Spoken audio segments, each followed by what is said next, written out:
سلام علیکم. علیکم السلام. اکای سلمان، شما خوب هستین؟ نغز هستین؟ تشکر. سلامت باشین. من از شهر کلوب گفتم اکای یک سوال دارم. همه شما اول قضیه همو برادر کلوبی ده که به شهادت رسونده یک کمی حرف زکو.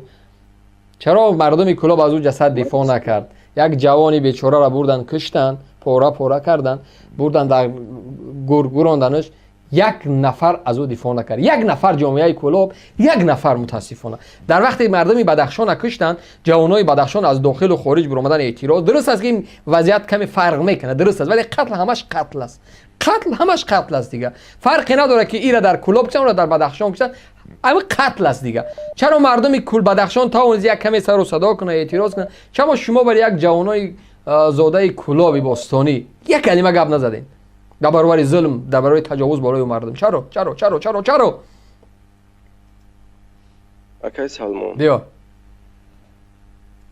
اکای سلمان، من شما ده سوال دادم که همه شما نه تا اولی سوال جواب تکو همین حالت چه احساس کردی؟ یک هم جوان مرد، همش یک انسان چه درک کرده که سر خستی که یک جوانی کلوبا بردن در شعبه پلیس لدوکوب کردن، کشتن، آوردن در مورد سپردن. چه احساس کرد؟ چه درک کردی؟ درک مسئولیت کرد انسان. احساسی بد کردم اکا. خب اما حرامایی که شاید اگر میکره کده باشن، اگر هم هر سشون دستگیر شدگن اکا. خب حتی شما نگاه کنید. چرا در گیجا دایگام اونجا چرا تا از نام وزارت گپ میزنی، از نام خودت؟ در تمام رسانه‌ها تا از نام وزارت گپ میزنی، از نام خودت؟ هر سه از نام خودم. خب تو حق نداری، چون سخنگوی وزارت حالا این نقطه را شهر نداده است. تو اصلا یک گپ نزد، دعوا نکن. در کدام رسانه؟ بیا در کدام رسانه است؟ مرا بگو، منابع را بگو، من حاضر پیدا میکنم. بیا بسم الله. آزادی ده بینید برادر. اینا آزادی. یک دقیقه صبر کن. آزادی آخرین خبر را میبینم. خب بازداشت چند فعال قزاق در روی خط یادبود قربانی های اعتراضگران. اوکی. برق نیست. اوکی. بازداشت دو دختر نوروز در اسفره برای شکنجه یک همسالش. اوکی. یک کشته و 4 زخمی. خب دوستان کل تاجیکستان خبر داد که در قزاقستان ما نکردیم. خب این از همین روز هیچ خبر نیست برای بازداشت اونو. نه همون روز شدگی بده که اینا ببینن. نشده از همون روز هر سه جواب دادگن. دروغ ای گپ. همون روز بعد بستو حالی یکمش کی شاهد بستو تو اصلا حقی در این مسئله بحث کردن یکمش نداری، چون تو سخنگوی وزارت نیستی. دوم اینکه وزارت کارهای داخلی با همون خاطر این دخترت گپ نزن. من منبر وزارت قبول میکنم، سایت وزارت همه رو میبینم. اگر اثبات کرد که نفرها جنایت کردن، در قتل همین جنایت گناهکاران 3 نفر و خودی انا همون نچانیک میلیسا راهبری میلیسای عدل شهر کلوب با جوابگری باید یا با استعفا برای در نزد قانون باید جواب تیا.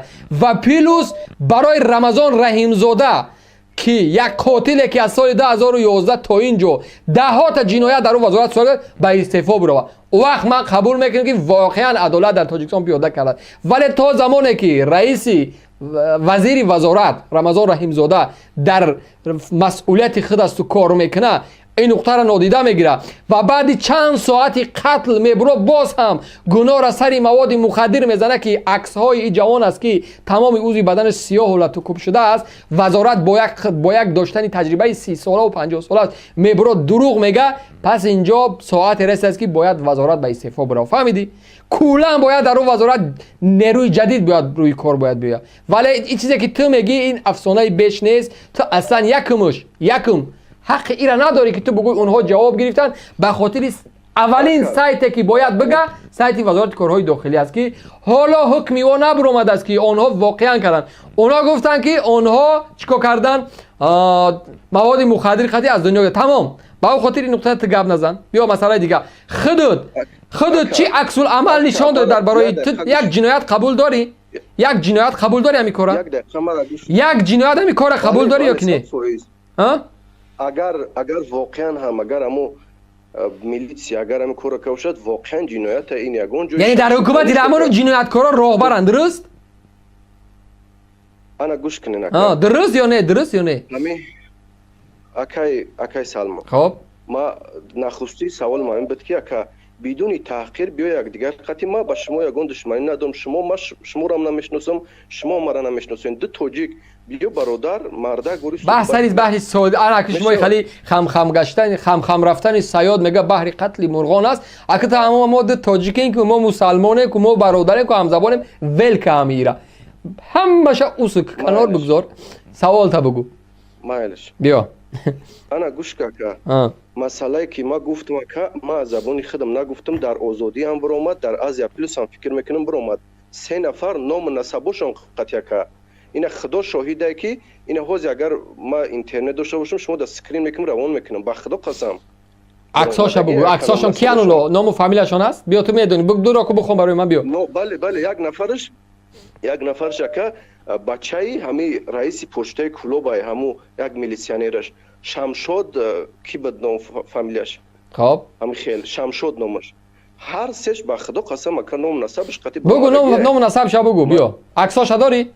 آخه ما چه سایده بدرم بدرو اینا تو واتساپ خطوط بلیاز خود عصر 21 همین تلفن چیه بگو من سامسونگ یا آیفون ردمی اینا حوزه که بیست نماز ما همین کنوبکای موبایل شب جق پول میبروی واتساپ خط نمیشه او مسته بیا بسم الله فهمیدم ما یادت میتیم ولی بلوتوث تا بکش که اینترنت ضعیف نشه کشتگی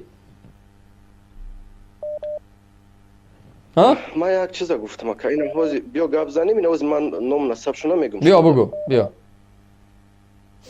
خب پس از اینکه تو پیدا بکنی من نمیجا دوستای عزیز یاده از 4600 نفر ما رو میبینن 1000 نفر لایک خودتون نگذاشتین از شما خواهش میکنم در گذاشتن لایک ها بی‌طرف نباشه تا که ما و شما توانیم یک صحبت بیشتر داشته باشیم در این قضیه ها و فکر نظری مردمی خصوصا ما خواهش میکنم از مردم منطقه کلوب که حالا هم این قضیه حالی خودش نیافته است یعنی کلا درهای قضیه باز نشده است که از چند طرف نظر کنی بالای نقطه شهر دیگه بعد از او چی شدی حالت طبق بعضی از خبرها که باز چند نفر دیگه هم بازداشت شده است من خواهش میکنم مردم شما کسایی که نزدیکی دارین از اون منطقه هستین خب توسط رسمی غیر رسمی صحیفه های ما بنویسین حالت درست برای مردم رو برسونیم که واقعا باید همون شعبه ملیسای شهر کلوب با تمام عضوی بدنش باید ویرتوال نمیسته جواب تا در این مسئله که امروز بالای مردم قتل کرده است میفهمین یک انسان اگر همین حادثه ببینید در یکی از کشورهای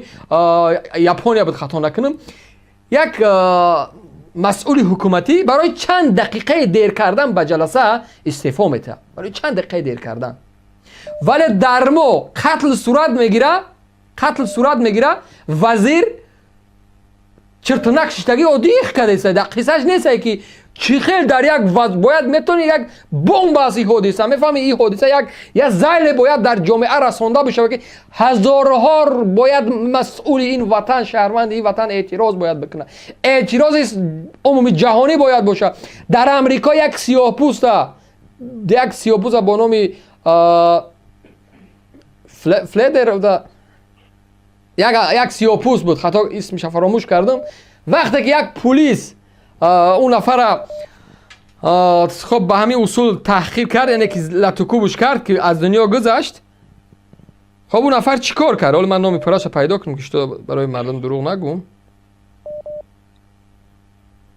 از ایران نه از در فلوید امریکایی در امریکا که حادثه هم در شهری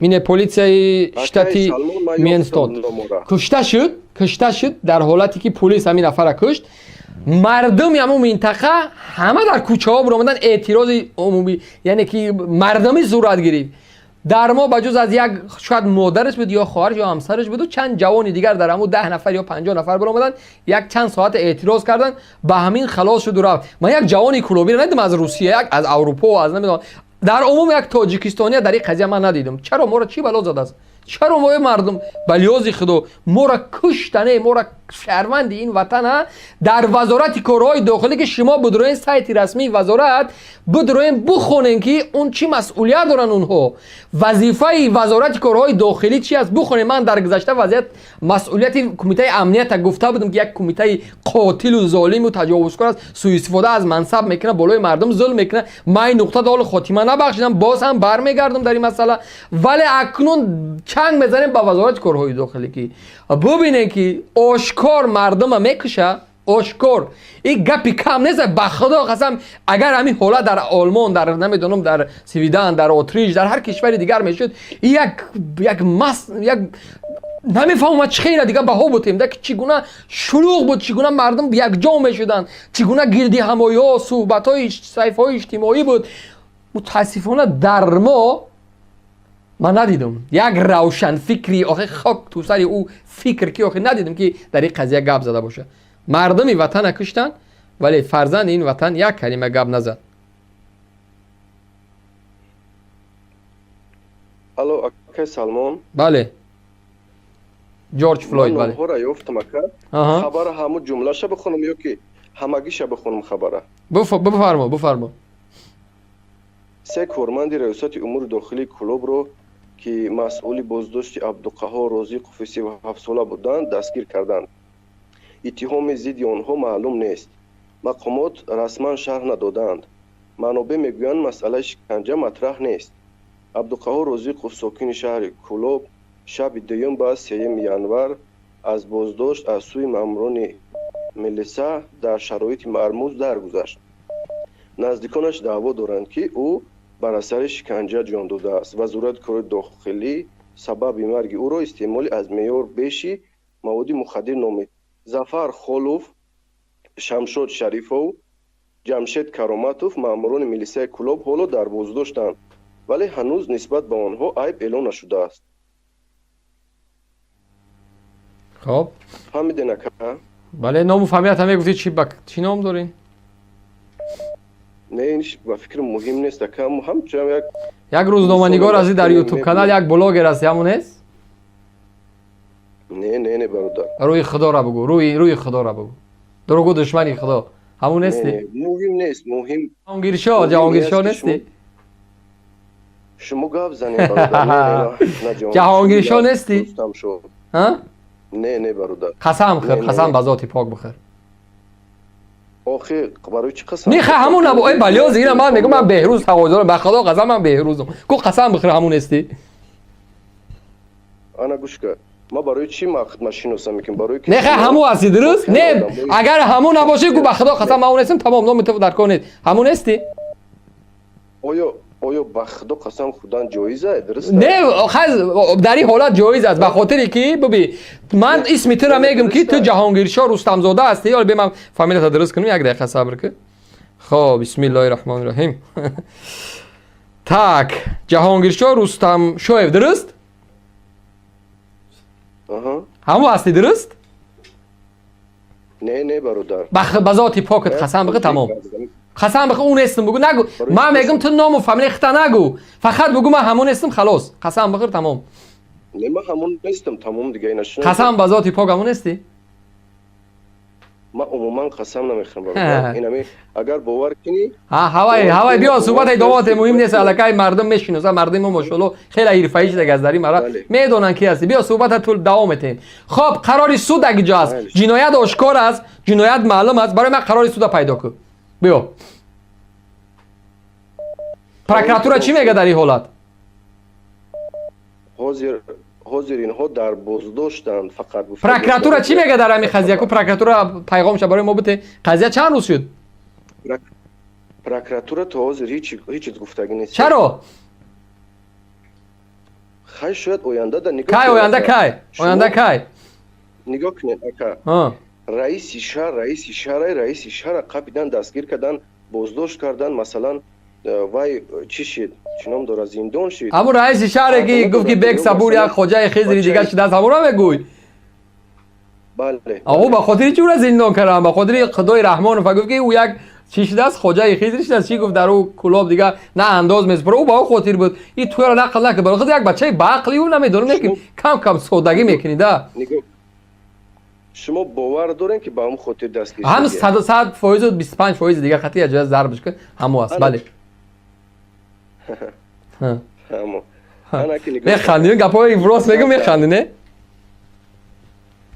در دوشنبه اینا بچه‌ای کی بود کوری اینا بزرگی سلطانی کبیر بود مثال چی کرد صدمه کرد اون نفرم مثال زندانی کردن اینجا مثال فرق نداره کسی که مثل جنایت هم میکنه جوابش هم میگه. چرا بچه رای اوهان وقتی که همین جنایت کرد صدمه کرد او رو 120 جریمه‌اش کردن جوابش دادن کو حکومت خیلی باز مثال نگاه که ای برادر جهانگیر شاه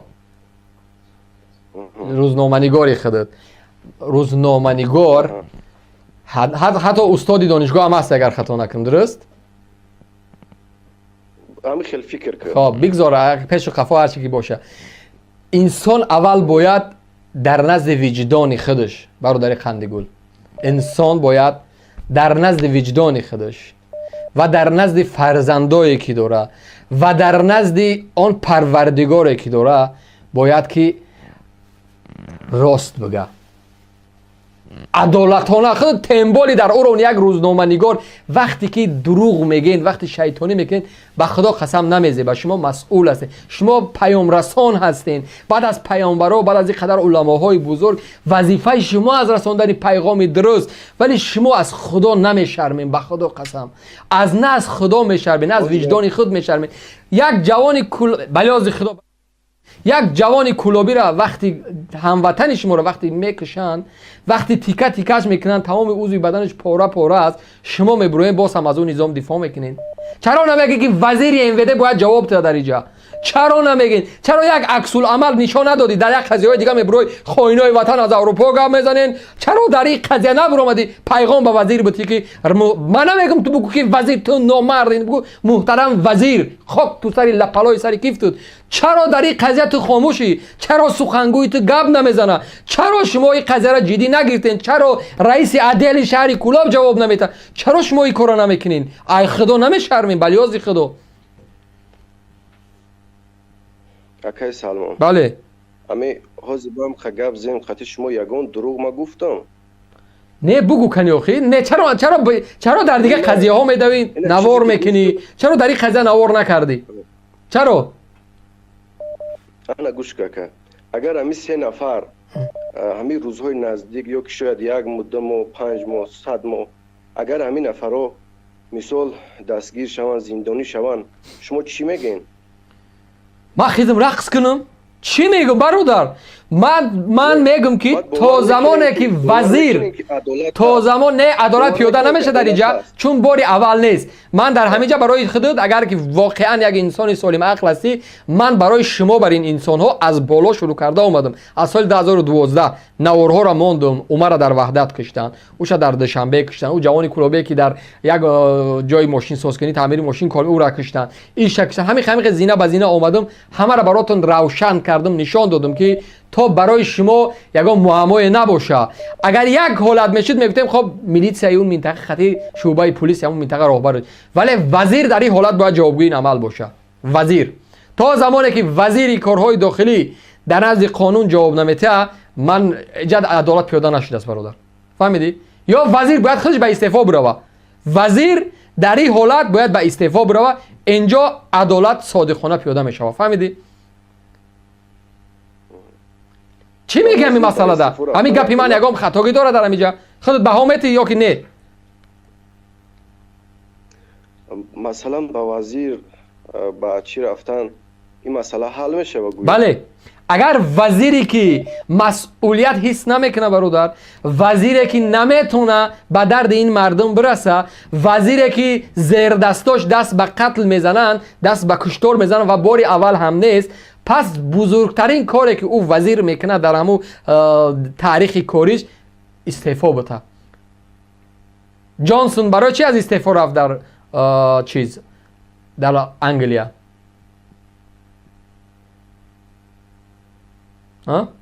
بعد یک چیز دیگه بریس جانسون برای چی به استعفا رفت در انگلیس نمیدونم مثلا گاز بود چی بود کتاب خوندن در کار بعد یا مسئله دیگه که سلمان همه 3 نفر مثلا میلیسیونر که اگر نه این خودت یک تحقیقاتی روزنامه‌نگاری میبروی ما را بسیار گپ زدی من کارو ندارم ولی همه عکسای همین نفرا را خب علما صادقانه انسانت پیدا میکنی نام و فامیلشون زاده و استقامت در صفحه یوتیوب میگی که ایرا دست به بهترین فرزند منطقه زاده کلاب زدن. فرزند این منطقه را کشتن. این هاشای اسمش فلانی فلانی ابن فلانی، سالی تولدش، خط کرده فلان. چون او باید تاریخشون رو روشن باشه. او رو باید وزارت کارهای داخلی باید معلومات بده. اگر تو میخوای یک وزارت کارهای داخلی یک منبری است که عدل پیاده میکنه، تو حق داری برای از وزارت همش یک روزنامه‌نگار بگویی که من میخوام درباره این شخصیت‌ها برای ما معلومات بده. یک نفر وقتی میره در وزارت کار میکنه، همو آیین‌نامه‌اش، همو چیزی که تجربه چی میگن تجربه حالش نوشته شده داده شده است. خب همش هسته. چیکار کرد، کجا خوند، کی اومد. کو بره بگی برای مردم همین پیشنهاد که فرزندای کی هستن اونها میشوه. آخه نمیشه نام نسبشون است دیگه چی لازم؟ نه تو وظیفه خودت انجام بده. تو همچون روزنامه‌نگار در همه کار هستی. من زندگی میکنم. کی از فرزندی کی از فقط نام و فامیلیش هست. اونا کی سری وظیفه اومدن، چگونه رتبه گرفتن، چی رتبه دارن، چی مقام دارن، همش معرفی بکن برای مردم بشناسن اینا رو که قاتلن. چرا نمیکنی؟ عکساشون کنیشه، عکساشون. چرا وزارت کارهای داخلی عکسای یا رو نشون نداد که یا جنایتکارن؟ چرا از تو وزارت ولی نفهمیده که در کلوب کسی مردگی است یا نه؟ درست تصدیق یا ردش گفتگی کوم خبر دکاگی نیست. وزارت ولی تصدیق نکرده است. نه امی مثال چیشونو تصدیق یا رد کردگی نیست. همین خود چه قبول مقاله رو نخوندی، بعد از خواندن خود یکم در پایان فرمودی چگونه قبول کردی همین مقاله وزارت کارهای داخلی؟ نفر مرد است، بلیاز خدا نفر مرد است. عکساش دیدی یا که نه؟ بله اینا نگاه که مقصد همی سه بچه اینا مزافر شمشو جمشید این بچه کلو بودن. حالی بیسا برادری عزیز، یک نقطه دیگه، یک نفر در یک نقلیات رانندگی است که مسافر کش یک گپی قبه میزنه، در حال گروه تفتیشاتی اپراتیوی جستجویی فلان دستگیر کردن. زنجوله زدگی، دستاشون زنگوله زدگی محکم در وکده نشان جا میده. درست؟ عکساشون است درست یا که نیست؟ چرا اینو عکساشون نیست نفر کشتگی؟ چرا؟ توضیح گفتگی کنه برای یک دشنامی که گفته از فلان میکنم بردن عکساش نشان دادن، این نفر انسان کشت است، دیگر هیچ تصدیق لازم نیست. ای بلیاز خدا، من نمیدونم خود در نزد فرزندا چه تربیت میتی برادر. مستن تو خم احساس کرده به خدا قسم نمیتونم که من دروغ میگم با فرزند ما تربیت میکنم. چی خیل همین سال نگاه که همین رادی آزادی در شما باور دارین؟ خب باور دارین؟ او باور دارم ندارم چیزی دیگه از من نوارش هم میبینم. اگر میبینم که ود بالاش کار میکنم که درست است میگم بله چرا نه. یک رسانه خبری است، آزادی هیچگاه خبری بر دروغ چاپ نمیکنه. من تا امروز ندیدم. حتی خبری که من میخواستم بگم که در قضیه من خانه ما مشکلات بود، آزادی چند بار از من سوال کرد، هر پهلوش پرسید، آموخت، قیاس کرد، تحلیل کرد، بعد چاپ کرد. یعنی خیلی بالای مسئله کار میکنه آزادی. ببین آزادی خواب این وکیل تصدیق کرد میگی کنی عکساشون چرا او یک راننده تاکسی را میبرن نشان میتن، چرا یارو نشان ندادن تا امروز در تلویزیونشون؟ چرا تلویزیون‌های تاجیکستان یک ملا را میگن که یک زن تجاوز کرده است، میبره یک ملا یک نواری غیر اخلاقی را برای مردم نشان میتیه؟ چرا یک نفری که قتل کرده نشان نمیتیه؟ یا بر دست ذهن خود سوال نمیتی برادر؟ همچی یک روزنامه‌نگار کسب خوندی، شغل خوندی، بلیاز خود در اون وطن تعلیم گرفتی، تربیت گرفتی، اون مردم تو احترام داره. یک گروهش مردم منطقه کلوب یک گروهش عکس خواهش میکنم برادر عکس این برادر برای من پیدا کنم، من برای مردم بگذارم که واقعا یک مردم کلوب خود احترام داره. یک روزنامه‌نگار چرا خود در این مسئله بالای همین نقطه یعنی که صادقانه نظر نمیکنی؟ چرا یک بلاگر همه قبا نشان میتین یک زنانی؟ چرا مردم چرا خود دی کارو نکردی؟ چرا وکیل این کارو نمیکنه؟ برای چی؟ گوش که اکای سلمان، بله تو مثلا نگاه که همه جده گفتگی است که دستگیر شدگی هن. وقتی که مثال آزادی در باور کنی گفتگی دیگه یگان جای شک شبهه. استادی دانشگاه دولتی کلوب هم بود هستیم ماشاءالله. این استاد بله نفهمیدم. میگم ما گپ گفتم که دستگیر شدگی در اساس این خبر. نه فهمیدم مشکلی دایی از خود در ذهن دمی چیز چرخ میزنونی که مثال برادری عزیز با طوری مثال در وزارت کارهای داخلی این همین روز یک راننده دشنا میکن در کدام در پرویز تیوی نوارش میبرو بعد از 3 ساعت در سایت ویدیویی یعنی که وزارت کارهای داخلی خبر میتیه و در سایت اجتماعی همو در گوگل میبرو که فلان نفر در فلان راننده یعنی که تاکسی راننده فلان تاکسی بود یا که فلان نقلیات بود مسافرکش بود همون نفر چیکار کرد تحقیر کرد من به جوابگری 10 روز از آزادی محروم شد گفتن عکسش میبرورن در حالی که اینجا آدم کشته شده است معلوم است دیگه نوارا دیدی لطو کوب شدگی است درست یا نه درست چی مسئله شده لطو کوب شدگی است همین جوانی ها که نشده است اکوشا مثلا من نمیدونم تنهاش سب سیاست نوارا ندیدی برات مونم اگر نشان تیم قبول میکنی باز ما مثلا خش بو گوسته بو یوتیوب دیده نمیشه ای الله ای برادر خود نوارا ندیدی یعنی نوارا دیدم امجدا خب نوارا دیدم امجا گفتگی نزدیکوش گفتگیان که شکنجه شدگانه که مثال اول دقیق انیق شدگی نیست حسابی چی که جا سود اکسپرتیز مثال چی میکنه معلومش میکنه و چی کارش میکنه تازه چیکار کرده سود اول پروکراتور چی گفت از این قضیه گفتم که پروکراتور هیچ گفتگی نیست ول توزیره یگون سامانه ده یگون چی ده این عکس حق با اجازه عکس میمونم برادر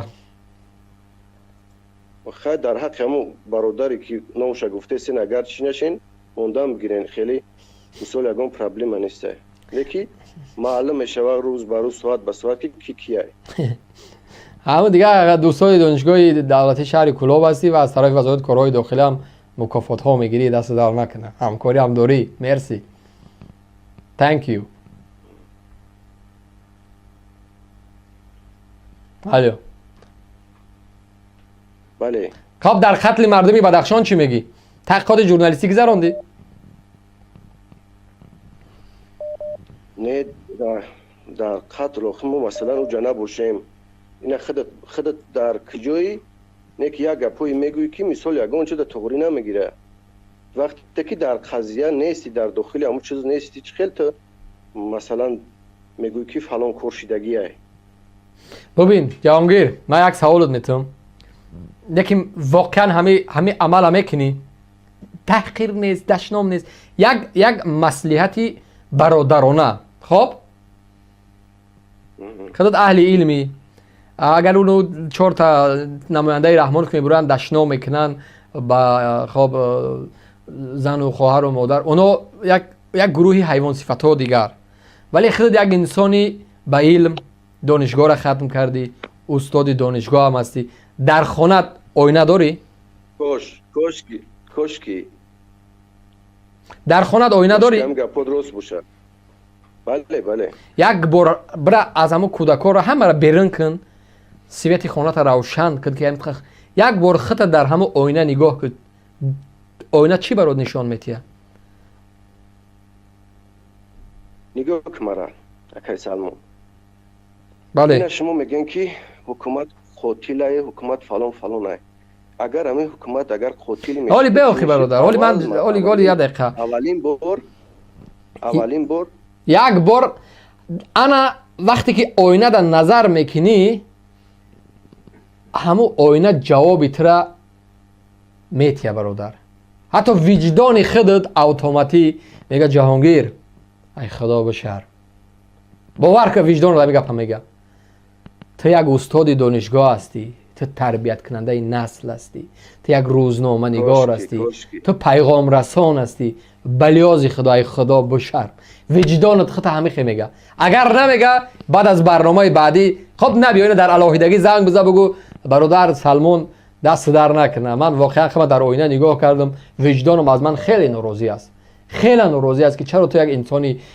یک واقعه را میبینی و یعنی با طوری باید و شاید حرف نمیزنی خب بیا مرحمت صحبت کن من وقت خود زیاد گرفتم بفرما مثلا شما میگن که این همین حکومت قاتل ایان خب قاتل ای اگر مثال قاتل باشه تجاوزکار باشه اولین مرتبه میره و همو مثال نزدیکای شما را میکوره میکنه نه که این مثال پدر مادرتون شروع پای دوی زندگی داره یگون پرابلم نیست از این پرابلم های زیاد میشه در خاندان ما که ببین من سرقانون کشور قبول داری؟ بله. در باب 2 حقوق و آزادی های انسان میگه که شهروند جمهوری تاجیکستان از سن 18 ساله به بالا نامش چیه؟ نمیدونم. سبحان الله. از سن 18 ساله به بالا حقوق آزادانه رفتار کردن و عملهای خود داره و هیچ کسی از تن من جوابگو نیست. درست؟ خب خراشو. برادری من در کار و فعالیت من چی گناه داره که باید برای گرفتن همسر، برای گرفتن زن مانع ایجاد شود؟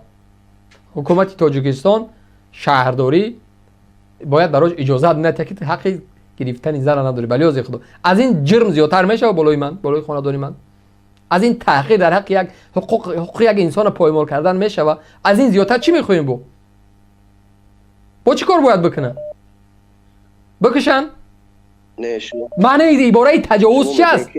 تجاوز چی معنی داره؟ تجاوز همون معنیش چختان میفهمی. نه چی معنی داره؟ نه تجاوز بیا خودت کو تجاوز معنیشه برای من شرح بده. تجاوز مثال همون حق و حقوق یک آدم مثال یک معنیشه پایمال میکنند با دیگه با همون چیه؟ و معنای مثال عملهای شهوانی و دیگه چیزا. نه این عباره تجاوز چیز نیست. خودی تجاوز کلمه عربی است. درست؟ از مرز گذشتن، خط قرمز گذشتن میشود تجاوز. تجاوز به ناموس یک است، تجاوز به مال یک است. این نه فقط ما عباره تجاوز فقط بیاریم بگیم که خب این حکومت رحمانوف در زندان ظلم میکنه، تجاوز میکنه، یک کس فلان میکنه میشه تجاوز. نه اون نه فقط اون میشه. پایمال کردن حقوق یک انسان در زندان‌های تاجیکستان و بیرون از اون من ده ها تا مثال میارم. یک نفر بود با نام یک مخالف بود شبنم، دختری او را چقدر ظلم کرده. خب محیدین کبیری نویرش به یک عذاب خارج آورده. بابای دانه یک مسافری چند ساله 70 ساله بود این زندان کردین. خب دیگر مخالفای بودن که اینقدر ظلم در اون زندان شد. آیا بار خودت نزد وجدانت سوال کردی که این چی ظلم است در این وطن؟ بلیاز خدا. مادر عبدالرحمن همه یک زنی که بیچاره به یک جرمی بر دروغ بردن زمانه زندان 5 6 سال زندانش کرده. در این باره فکر کردی جوان مرد هستی برادر از من برادری خوردید یک نصیحت و وصیت میگم که شاید پدرت شاید باری هم به این وصیت نکرده باشه. فقط میگم از خدا بترس، وجدانن انسانن ایمانن رفتار که فعالیت که فردا در نزد وجدان و در نزد فرزندات مسئولیت داری و روزی میشه که فرزندات تو را نگاه میکنه که میگه پدر اینقدر چاپلوس بودی. تشکر زیاد. من دیگه زیاد نمیخوام تحقیر و دست به حرفای دیگه بزنم. زنده باشی، سلامت باشی. ان شاء الله روزی میرسه که حرفای مرا درک میکنی، احساس میکنی در نزد وجدانت. شاید سالت با جای رسه الکی تاقی داری و ریش داری در مسجد نشستگی توبه و ندامت دیر میشود. زنده باشی.